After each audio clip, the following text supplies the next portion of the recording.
Hello everyone.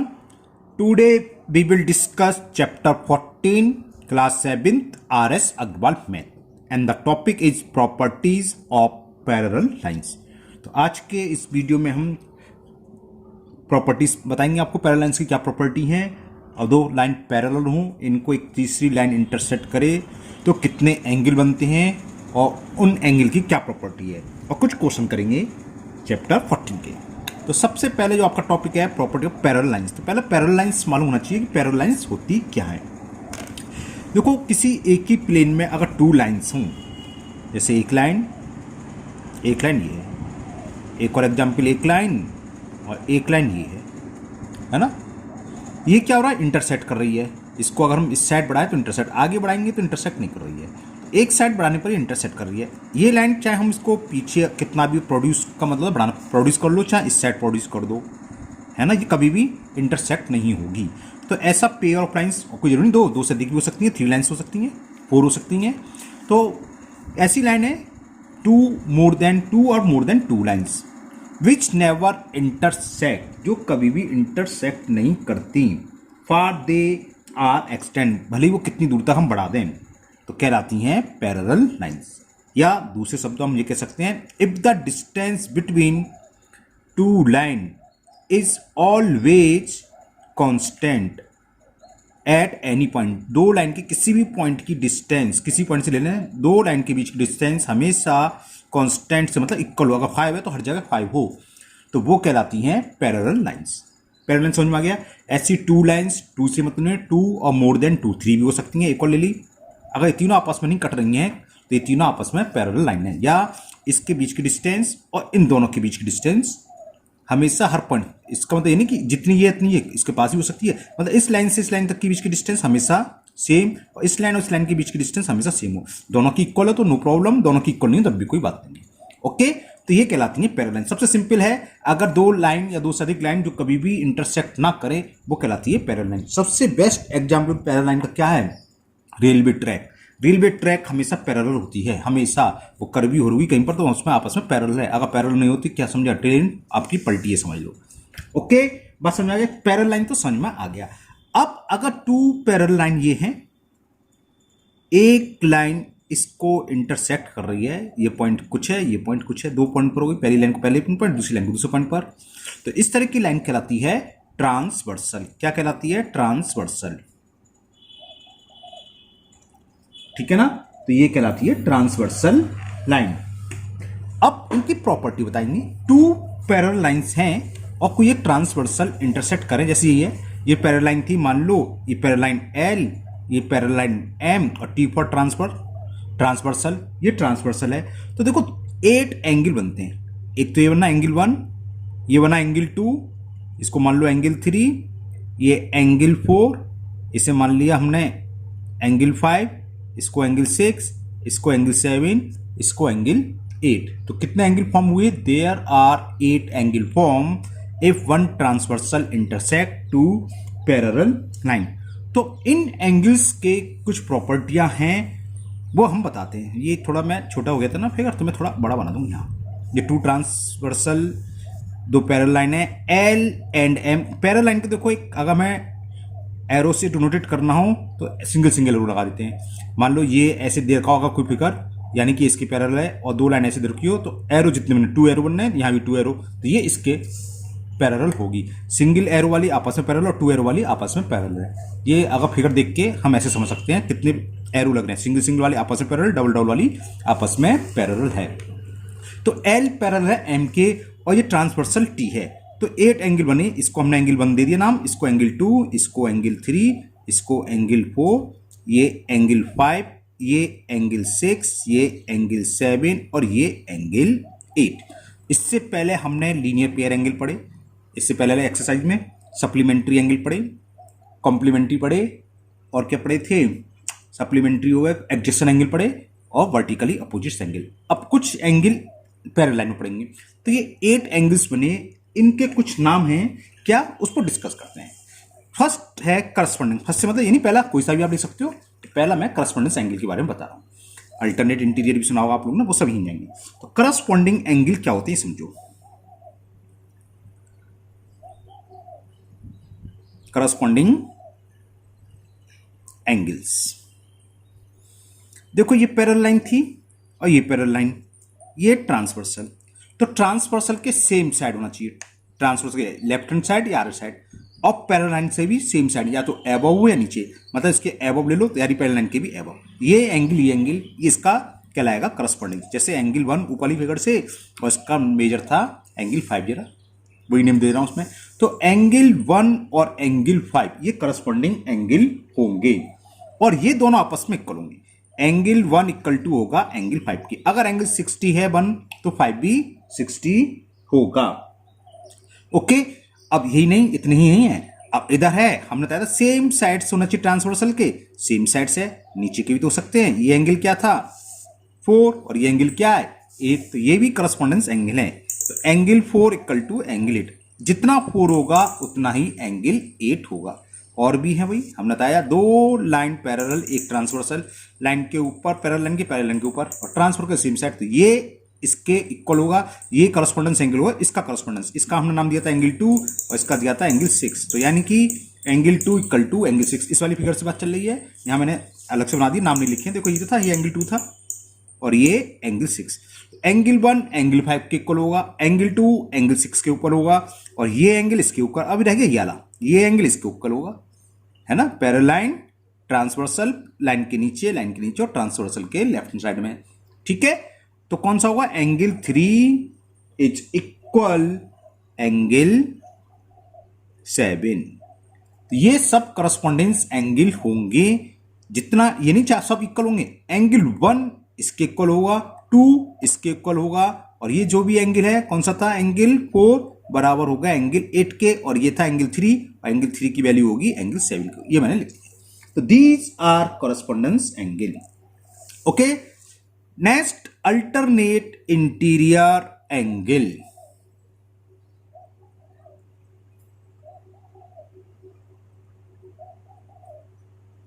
Alternate interior angle, ये क्या होते हैं समझ लो। अल्टरनेट इंटीरियर एंगल, देखो एक फिगर बनाई थी हमने, ये इसमें 8 एंगल बने थे ऊपर, 2 लाइन के अंदर होने थे, 4 सॉरी, एक ये एक ये एक ये एक ये और 4 एंगल लाइन के बाहर, जो अंदर हो तो इंटीरियर। तो अल्टरनेट इंटीरियर यानी कि इन 4 में से कुछ होंगे। ये चारों के चारों एंगल कैसे हैं, इंटीरियर एंगल हैं। अब अल्टरनेट इंटीरियर क्या होता है वो बताएंगे, और बाकी ये चारों ये लाइन के बाहर हैं तो ये कहलाते हैं, जैसे अल्टरनेट इंटीरियर होता है इसी तरह एक शब्द अभी बताएंगे अल्टरनेट एक्सटीरियर, तो ये बाहर के एंगल होते हैं एक्सटीरियर। अब अल्टरनेट क्या होता है, देखो आपकी क्लास होती है ना, साइंस की क्लास है, कोई एक टीचर पढ़ा रहा है, छोटी क्लास की बात चल रही है कि आज फिजिक्स पढ़ाएंगे, कल केमिस्ट्री, दूसरे दिन बायोलॉजी, अल्टरनेट में एक दिन छोड़कर एक को छोड़कर एक अल्टरनेट में, है ना। इसी तरह आप देखो अल्टरनेट इंटीरियर एंगल, इस एंगल का नाम हमने 4 दिया था पहले उसमें। अब हमें इसका अल्टरनेट इंटीरियर फाइंड करना है। तो इंटीरियर तो एक ये है, एक ये है, एक ये है, एक ये, तो अल्टरनेट का एक छोड़कर, चाहे आप क्लॉकवाइज चलो चाहे एंटी क्लॉकवाइज, एक छोड़ दो। अगर क्लॉकवाइज चले तो इस एंगल को छोड़ दो, इसका अल्टरनेट क्या होगा, ये बात समझ में आ गया। और ये एंगल जो मैंने ऊपर लिखा था उसको नेम दिया था 6, इस एंगल का नेम लिखा था 3 और इस एंगल का नेम लिखा था 5। ओके, 1 2 3 4 5 6 7 8 ऐसे लिखे थे। तो 4 का अल्टरनेट क्या होगा, अगर हम क्लॉकवाइज चलेंगे तो एक एंगल छोड़ो इंटीरियर का तो ये आ गया, या एंटी क्लॉकवाइज छोड़ो तो एक छोड़ा 3 के बाद 6, तो 4 का अल्टरनेट होगा 6। एंगल 4 और अल्टरनेट आपस में इक्वल होते हैं, तो 4 का अल्टरनेट एंगल है एंगल 6 और 4 एंगल होगा इक्वल के 6 के। हम पूछे 3 का अल्टरनेट क्या हुआ, तो हम ऐसे चले एक छोड़ दो, 4 के बाद क्या है 5, या ऐसे चले एंटी क्लॉकवाइज 6 को छोड़ो तब भी 5 आ गया, तो एंगल 3 का अल्टरनेट एंगल होगा 5 और ये आपस में इक्वल होंगे, या एंगल 5 का अल्टरनेट होगा 3 और एंगल 6 का अल्टरनेट होगा, कुछ लोग कहते हैं ये जो जेड बनाए वो भी सही है, लेकिन जेड नहीं होता हमेशा, जेड कैसे बन जाएगा, अभी हम ऐसे भी हो सकता है, ये भी तो अल्टरनेट है ना। अगर ये पैरेलल इसके, ये भी अल्टरनेट है, बात समझ में आ गया। तो 2 लाइन पैरेलल हो, एक ट्रांसवर्सल, तो इनके अपोजिट साइड्स के जो एंगल होते हैं इंटीरियर में वो कहलाते हैं अल्टरनेट इंटीरियर एंगल, और ये आपस में इक्वल होते हैं। अगर कोई सवाल ये हो, 2 लाइन दे रखी है एक ट्रांसवर्सल, ये एंगल इसके इक्वल हो, यानी कि अल्टरनेट एंगल दे रखे हैं और इक्वल हो, तो ये दोनों लाइन हमेशा पैरेलल होंगी। तो अल्टरनेट इंटीरियर क्लियर हो गया। अभी हम बता रहे थे जैसे इंटीरियर है उसी तरह होता है एक्सटीरियर, तो अब आपको एक्सटीरियर समझाते हैं। अल्टरनेट एक्सटीरियर एंगल्स, वही है, दो लाइन पैरेलल, एक ट्रांसवर्सल, ये लाइन इसके पैरेलल है। एक्सटीरियर ये होगा एंगल 1 दिया था नाम, इसको हमने एंगल 2 दिया था, 3 4 और 1 2 3 4 5 6 इसे दिया था हमने एंगल 7 और इसको दिया था एंगल 8। अब ये लाइन के बाहर वाली एक्सटीरियर, ये चार एंगल, टोटल कितने एंगल बनते थे 8, जिसमें से 4 होते हैं इंटीरियर एंगल और 4 होते हैं एक्सटर्नल। जैसे अब तो समझ में आ गया, आप लिखिए अल्टरनेट एक्सटीरियर, 1 का अल्टरनेट, एक छोड़कर 4 छोड़ दो, क्या होगा 7, जितना 1 है उतना ही 7 होगा। तो एंगल 1 का exterior angle, alternate exterior angle है 7 और ये आपस में इक्वल हो, बाहर के एंगल है एक छोड़, चाहे हम क्लॉकवाइज डायरेक्शन चले तो एंगल 1 के बाद 8 आ रहा है, इसे छोड़ना, अल्टरनेट मतलब एक छोड़कर दूसरा, तो ये, तो 1 का अल्टरनेट हुआ 7 और 2 का अल्टरनेट एक्सटीरियर एंगल ये 8 लिख रहा है। एंगल 2 का अल्टरनेट एक्सटीरियर एंगल होगा 8, एंगल 1 7 के इक्वल होगा, 2 8, ये चारों आपस में इक्वल नहीं होंगे। हाँ, एक कंडीशन में इक्वल हो सकते हैं, कब, जब जो ट्रांसवर्सल है इस पर परपेंडिकुलर हो, तो सबके सारे के सारे एंगल, चारों के चारों एंगल, आठों के आठों एंगल मिलके क्या होंगे 90 90 90। इस कंडीशन में चारों अल्टरनेट इंटीरियर एंगल भी 90 होंगे, एक्सटीरियर सब एंगल 90 होंगे, चाहे वो वर्टिकल अपोजिट्स हो, कुछ भी हो, सब 90 90 होंगे। कब, जब ट्रांसवर्सल क्या हो, उस पर परपेंडिकुलर यानी कि 90 डिग्री पर इंटरसेक्ट करती हो। तो अभी तक 3 चीज बताई हमने, 3 angle, correspondence angle, alternate interior angle और अल्टरनेट एक्सटीरियर एंगल। अब एक एंगल को इंटीरियर एंगल, अब उसके बारे में डिस्कस करते हैं। तो को इंटीरियर एंगल, इंटीरियर से समझ में आ गया, दो लाइन ये पैरेलल थी, ये ट्रांसवर्सल, यानी कि इन चारों में से को इंटीरियर बन रहे होंगे, जैसे अल्टरनेट इंटीरियर थे। इस एंगल का नेम मैंने दिया था 4, इसको दिया है 3, इसको दिया है 5, इसको दिया था 6। को इंटीरियर एंगल क्या होता है, angle of the same sides of the transversal. Interior angle तो हो, साथ ही साथ ट्रांसवर्सल के सेम साइड, ट्रांसवर्सल के इस साइड हो या इस साइड, यानी कि 4 और 5 आपस में को इंटीरियर होंगे और 3 और 6, क्योंकि ये ट्रांसवर्सल से लेफ्ट साइड में, ये ट्रांसवर्सल के राइट साइड में। तो 4 तो समझ में आ गया, एंगल क्या होंगे, इंटीरियर एंगल कहलाएंगे। कौन से, interior angle of the same sides of the transversal is called को इंटीरियर एंगल। लिखने की जरूरत तो नहीं है ना, मैं बोल रहा हूं, अगर लिखना तो आप लिख लेना, क्या, सेम साइड्स के एंगल, किसके, ट्रांसवर्सल। ये ट्रांसवर्सल होती है टी थी, ये लाइन हमने एल मान ली थी, ये है ना, तो क्या लिखोगे, angle belong same sides of the transversal is called alternate, sorry, को इंटीरियर एंगल। ठीक, बात समझ आए। इसको हम दूसरा शब्द और होता है वो लिख लो, उसे बोलते हैं कॉन्सिक्यूटिव, कॉन्सिक्यूटिव लगातार, कॉन्सिक्यूटिव इंटीरियर एंगल। तो अगर हम कॉन्सिक्यूटिव इंटीरियर एंगल्स बोले या को इंटीरियर एंगल्स, हमेशा सेम है, दोनों का मतलब एक ही है। इसकी एक प्रॉपर्टी होती है, क्या, को इंटीरियर एंगल या कॉन्सिक्यूटिव इंटीरियर एंगल का सम हमेशा 180 होगा। कब, अगर ये दोनों लाइन पैरेलल हैं। तो कभी कभी सवाल आएंगे अभी आगे कि प्रूव करने के लिए आता है कि ये लाइन इसके पैरेलल है, प्रूव करो। इसके कई तरीके होते हैं, या तो को इंटीरियर का सम 180 आ जाए तो वो पैरेलल होंगी, या एंगल 3 बराबर एंगल 5 आ जाए, यानी कि अल्टरनेट इंटीरियर एंगल इक्वल आ जाए तो पैरेलल होंगी, या कॉरेस्पॉन्डेंस एंगल इक्वल आ जाए तो पैरेलल होंगी। हमने यही पढ़ा था, एक तो कॉरेस्पॉन्डेंस एंगल वो इक्वल आ जाए तो पैरेलल होंगी, अल्टरनेट इंटीरियर एंगल इक्वल आ जाए तो पैरेलल होंगी, इनका सम आ जाए तो कितना आ जाए 180 तो पैरेलल होंगी। और क्या बता, एक्सटीरियर एंगल, अगर अल्टरनेट एक्सटीरियर एंगल भी इक्वल है तब भी पेयर ऑफ लाइन क्या होगा, पैरेलल। ये बात समझ में आ गया है ना, क्लियर हो गया, समझ में आ गई बात, ओके। अब देखो क्या होता है, आपके जब क्वेश्चन आएंगे तो उसके पहले आपको क्लियर होना चाहिए, ये है, अगर हमें इन 8 एंगल में से अगर सिर्फ एक भी एंगल पता हो, मान लो ये मालूम है 110, तो हम सारे के सारे एंगल फाइंड कर सकते हैं। कैसे, देखो ये दो लाइन इंटरसेक्ट कर रही है, इससे पहले हम पढ़ चुके वर्टिकल अपोजिशन एंगल, ये 110 है तो ये भी 110 है। ये लाइन क्या है, ये पैरेलल दे रखी है, तब की बात चल रही है, पैरेलल नहीं दे रखी है तो नहीं कर सकते। ओके, उस कंडीशन में हम कर सकते हैं, ऐसा कुछ नहीं है। अगर पैरेलल नहीं दे रखी है तो बताएंगे, आड़ी तिरछी तो गलत है ना, पैरेलल पे बात चली फिलहाल। तो ये 110 तो 110 हो गया। अब देखो ये 110 है लाइन से ऊपर, तो लाइन के ऊपर ये भी 110 होगा। क्यों, क्यों होगा बताओ, कॉरस्पॉन्डेंस एंगल भाई ये इसका कॉरस्पॉन्डेंस है और ये 110 है तो ये 110 होगा। ये वर्टिकल अपोजिट एंगल या इसका ये अल्टरनेट इंटीरियर एंगल हो गया, या ये कॉरस्पॉन्डेंस पेंडिंग तो ये दोनों कॉरस्पॉन्डेंस है ऐसे।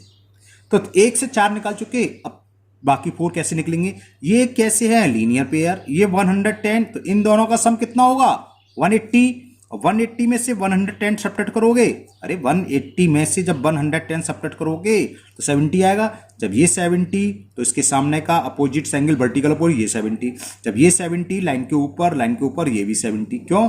क्योंकि ये कैसे हैं कॉरस्पॉन्डेंस एंगल। जब ये 70 तो ये भी 70। तो क्या दिखाई दे रहा है? दो ही तरीके के एंगल है, मेजर ऑफ एंगल दो ही हैं। इन आठों में जब भी निकालोगे दो ही एंगल्स निकल के आएंगे, मतलब 4 तो 70 के हैं और 4 110, यानी कि 4 एंगल की वैल्यू सेम होती है और 4 एंगल की वैल्यू सेम होती है इन 8 में से। ठीक है, बात समझ में आ गई आपके? ओके, तो पैरेलल लाइन क्या थी? ऐसी दो पैरेलल लाइन जो कभी भी इंटरसेक्ट ना करे, या दूसरे शब्दों में जिनके बीच की डिस्टेंस हर पॉइंट पर हमेशा कांस्टेंट हो, वो पैरेलल कहलाती हैं। और दो सी मतलब 3 4 5 आपस में पैरेलल हो सकती हैं। जब पैरेलल लाइन को कोई तीसरी लाइन इंटरसेक्ट करती है उसे बोलते हैं ट्रांसवर्सल।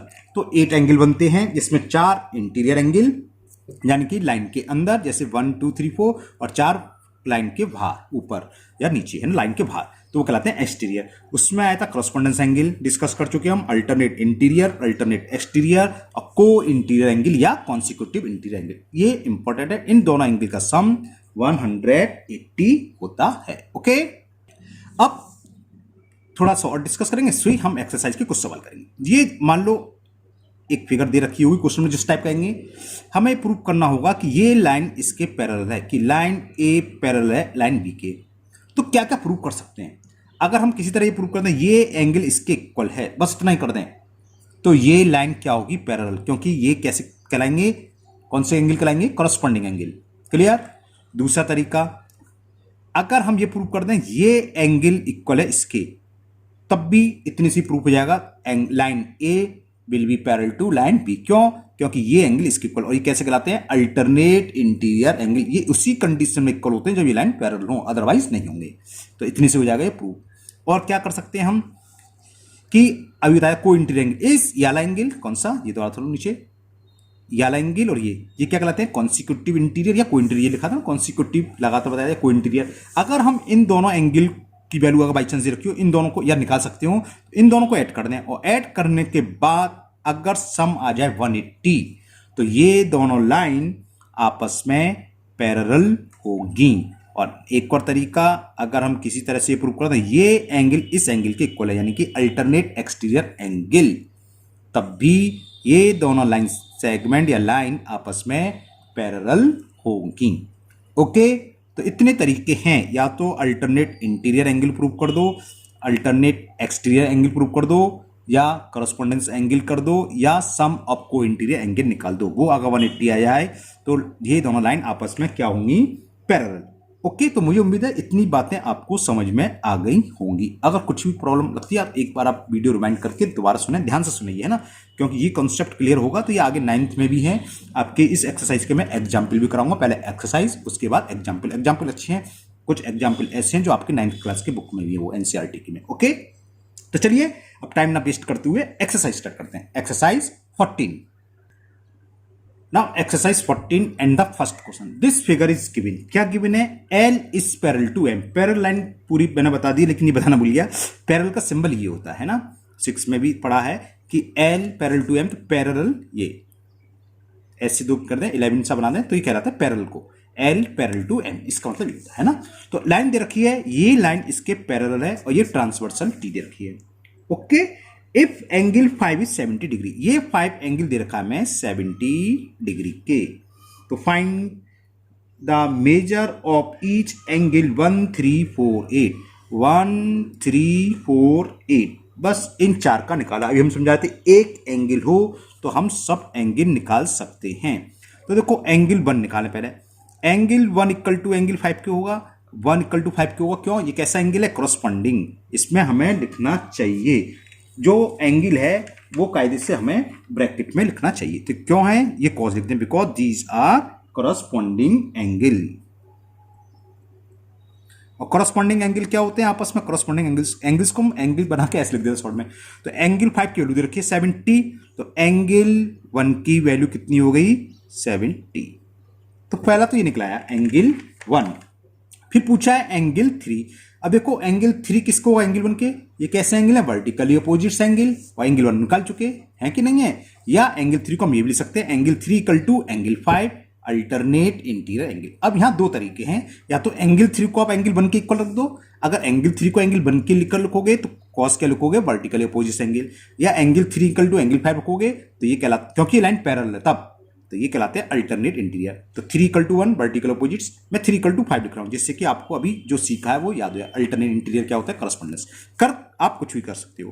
तो मैंने लिख दिया एंगल 3 इक्वल टू एंगल 5, क्यों ये कॉज यहां लिख दिया, these are alternate interior angles. तो एंगल 3 की वैल्यू फाइंड हो गई क्योंकि 5 हमें गिवन है, और 5 किसके गिवन है 70, तो ये भी 70 आ गया। तो दो एंगल हमने फाइंड कर लिए 1 एंड 3। अब हमें करना है 4 एंड 8। अब 4 एंगल क्या होगा, एंगल 4 है, देखो या तो 1 प्लस 4 इक्वल टू 180 लिख दें क्योंकि ये कैसे हैं लीनियर पेयर, या 4 प्लस 5 इक्वल टू 180, ये कौन से हैं, सम ऑफ को इंटीरियर एंगल या कॉन्सिक्यूटिव इंटीरियर एंगल अभी समझाया था, है ना। तो 1 प्लस 4 इक्वल टू लिखेंगे तो क्या लिखेंगे लीनियर पेयर, और 4 प्लस 5 लिखेंगे तो क्या लिखेंगे कॉस को इंटीरियर एंगल, सम ऑफ को इंटीरियर। तो मैं 4 प्लस 5 लिख रहा हूं क्योंकि आज ही सीखा है, जिससे कि आपको याद तो भी रहेगा। तो मैंने लिखा कि angle 4 plus angle 5 is equal to 180 degree, क्यों, बिकॉज अभी हमने डिस्कस करा था ये कैसे हैं कॉन्सिक्यूटिव इंटीरियर एंगल, या ऐसे क्या बोलते हैं सम ऑफ, शॉर्ट में लिखने के लिए को इंटीरियर ज्यादा सही रहता है, सही ज्यादा गलत कुछ नहीं होता, सही तो सही होता है ना, सम ऑफ को इंटीरियर एंगल्स। 5 की वैल्यू दे रखी थी, एंगल 5 हमें गिवन था 70 डिग्री इज इक्वल 180, तो 4 निकलाया, 4 इज इक्वल 180 माइनस 70, तो एंगल 4 इज 110 डिग्री। एंगल 8 और रह गया है, तो 8 में ही लिख देता हूं, थोड़ी छोटी सी स्पेस में, पेपर खत्म हो गया है, यही लिख देता हूं, क्यों बताता हूं, क्योंकि सिंपल है। एंगल 8 इक्वल टू होगा एंगल 4, ये रहा 4 और 8, है ना। ये कैसे एंगल कहलाएंगे, बताओ क्या कहलाएंगे, बिल्कुल सही बोल रहे हो, करस्पॉन्डेंस एंगल, क्योंकि ट्रांसफर का सेम साइड, लाइन के नीचे और लाइन के नीचे। तो एंगल 4 इक्वल टू होगा दिस एंगल, और ये दोनों कैसे करस्पॉन्डेंस, या 5 plus 8 equal to 180 linear pair, ये भी लिख सकते हो। तो मैं 4 इक्वल टू 8 लिख देता हूं। तो एंगल 8 फाइंड करना, सॉरी एंगल 8 इक्वल टू 4, तो एंगल 8 की वैल्यू आ गई 110। कॉस क्या लिखोगे, करस्पॉन्डिंग, स्पेस का मैं आपने सुन तो लिया, लिख लोगे करस्पॉन्डिंग एंगल्स। ओके, तो ये क्वेश्चन कंप्लीट हुआ एक ही एक्सरसाइज में। Now we will solve question number 2। Now question number 2, and the question this figure is given L parallel to M, ये हमें गिवन है line segment L is parallel to M, line जो है LM parallel है, और ये transversal है। तो 1 2 3 4 5 6 7 8 एंगल बने हुए। मेन जो गिवन है ये एंगल 1:2 इज इक्वल 5:7, रेशो दे रखा है, इन द रेशो 5:7। तो find the each measure of each of the angle 1 2 3 8, 1 find करना है, 2 फाइंड करना है, 3 फाइंड करना है, और 8, ये 4 एंगल फाइंड करने हैं। सेम उसी तरह का है, उसमें एक एंगल दे रखा था, यहां हम इसकी हेल्प से एंगल फाइंड करेंगे। तो 1 और 2 कैसे हैं, लीनियर पेयर स्ट्रेट लाइन में है। हमें पता है एंगल 1 और 2 का सम कितना होता है, लीनियर पेयर एंगल का सम हमेशा क्या होता है 180 डिग्री, है ना, होता है ना, होता है 180। तो ये एंगल 1 और 2 का सम 180, रेशो में दे रखा है 5:7। तो इसको फाइंड करने के दो तरीके, या तो 180 को 5:7 रेशियो में डिवाइड कर दो, या फिर जब कभी भी रेशियो में है तो मान लेते हैं कि let angle 1 equal to 5 ratio है, तो 5x एक कांस्टेंट लगा दिया, 5x डिग्री है, and angle 2 is 7s degree. अब एंगल 1 प्लस 2 क्या होगा, एंगल 1 प्लस एंगल 2 की वैल्यू होगी 180 डिग्री, क्योंकि ये क्या है sum of linear pairs, linear pair angles, linear pair angle का सम हमेशा 180 होता है, ये आप अच्छे से जानते हैं। तो 1 की वैल्यू क्या है 5x पुट कर दो, 2 की क्या है 7x इज 180, ठीक। 5x प्लस 7x कितना हो गया 12x इज 180, तो x की वैल्यू आ गई 180 अपॉन 12, 12 बन जा 12, 6 बचा 60, तो 12 5 जा, तो x आ गया 15। लिख रहा मैं x से मतलब थोड़ी ना है, हमें तो एंगल 1 2, तो एंगल 1 की वैल्यू तो ही निकलाई, x वैल्यू पुट कर दें 5x, तो एंगल 1 is equal to 5 into x, x की वैल्यू कितनी 15, तो 1 यहां निकलाया।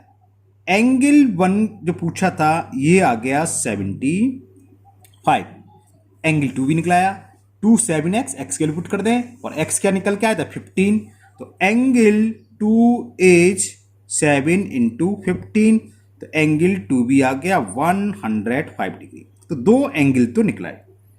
अब हमें फाइंड करना है एंगल 3, तो एंगल 3 किसके इक्वल होगा, जो एंगल 1 के है, क्योंकि ये वर्टिकल अपोजिट है, या 2 + 3 इज इक्वल 180, तो इतना कैलकुलेशन क्यों करेंगे, हम 1 निकाल चुके, 3 = 1 लिख दो, वर्टिकल अपोजिट एंगल है ना, तो लिख दो एंगल 3 की वैल्यू होगी एंगल 1 की, क्यों होगी ये हमने ब्रैकेट में लिख दिया, because these are vertically opposites को शॉर्ट में ओ पे लिख सकते हो, अपोजिट्स एंगल्स, तो एंगल 3 की वैल्यू भी आ गई 1, और 1 किसके इक्वल था, जरा ऊपर ही दिख रहा है 1 = 75, तो एंगल 3 या मेजर ऑफ एंगल 3 इज 75, तो 1 2 3 फाइंड हो गए, लास्ट 8, तो एंगल 8 किसके इक्वल होगा, ये रहा एंगल 8 किसके होगा, एंगल 1 के होगा कि 2 के, 2 के, क्यों अल्टरनेट एक्सटीरियर एंगल है, ये रहा 2 है, एक्सटीरियर को छोड़ दो आगे इसके, या 4 के इक्वल भी सकते हो,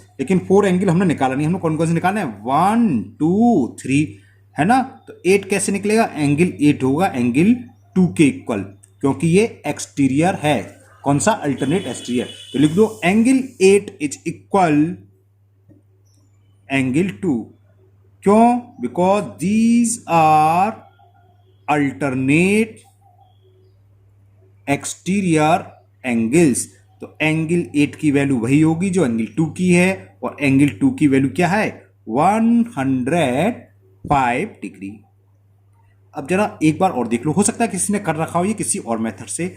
एंगल 8 एक तरीका और था करने का कि हमने एंगल 3 निकाल लिया था, तो एंगल 3 के इक्वली क्या होगा एंगल 5, जो एंगल 3 होगा एंगल 5 होगा अल्टरनेट इंटीरियर, एंगल 3 कितना था 75, ये रहा एंगल 3 75, तो हो सकता है किसी ने कर रखा हो कि 5 = एंगल 3 अल्टरनेट इंटीरियर, बिल्कुल सही है, तो ये हो गया 75, फिर 5 + 8 को लीनियर पेयर की प्रॉपर्टी लगा दी इक्वल 180, उससे निकाल लोगे, कैसे भी निकालो आंसर सेम आएगा।